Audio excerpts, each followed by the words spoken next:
नाव स्वराज्य न्यूज, रयतेचा बुलंद आवाज। गडचांदूरहून नागपूरकडे जाणारी महाराष्ट्र राज्य परिवहन महामंडळाची बस मोठ्या अपघातातून थोडक्यात बचावली। काल 8:30 वाजता दरम्यान बस चालक दारूच्या नशेत वाहन चालवत असल्याचा गंभीर आरोप प्रवाशांनी केलाय। प्रवाशांच्या माहितीनुसार बस डगमगत चालत होती आणि रस्त्याच्या कडेला धडकून खाली उतरण्याची शक्यता निर्माण झाली होती। परिस्थितीचं गांभीर्य लक्षात येताच एका सतर्क प्रवाशानं तात्काळ बस थांबवून चालकाला जाब विचारला। यावेळी चालक मद्यधुंद अवस्थेत असल्याचं दिसून आले।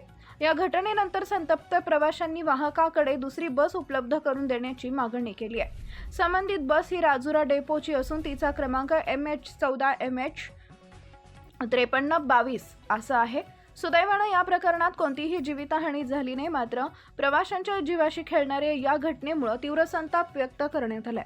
दरम्यान काही प्रवाशांकडून तक्रार प्राप्त झाल्यानंतर वरोरा आगार व्यवस्थापकांना घटनेची माहिती देण्यात आली। त्यानंतर चालक आणि वाहकाला वरोरा पोलीस ठाण्यात नेण्यात आले। सध्या चालकावर लाईन ऑफची कारवाई करण्यात आली असून त्याला कामावरून दूर ठेवण्यात आले।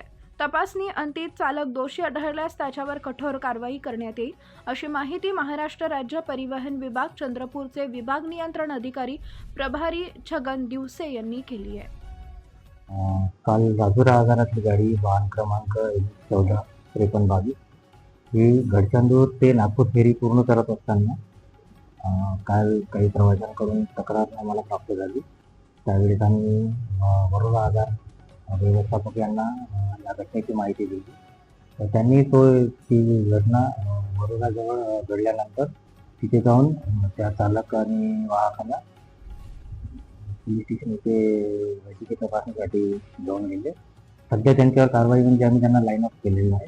आज त्यांना ड्युटीवर पाठवलेलं आहे। पूर्ण तपासणी झाल्यानंतर अगर ते दोषी आढळले तर आम्ही त्यांना रापव शिस्त आवेदन कार्यपद्धतीनुसार त्यांच्यावर कारवाई करण्यात येईल।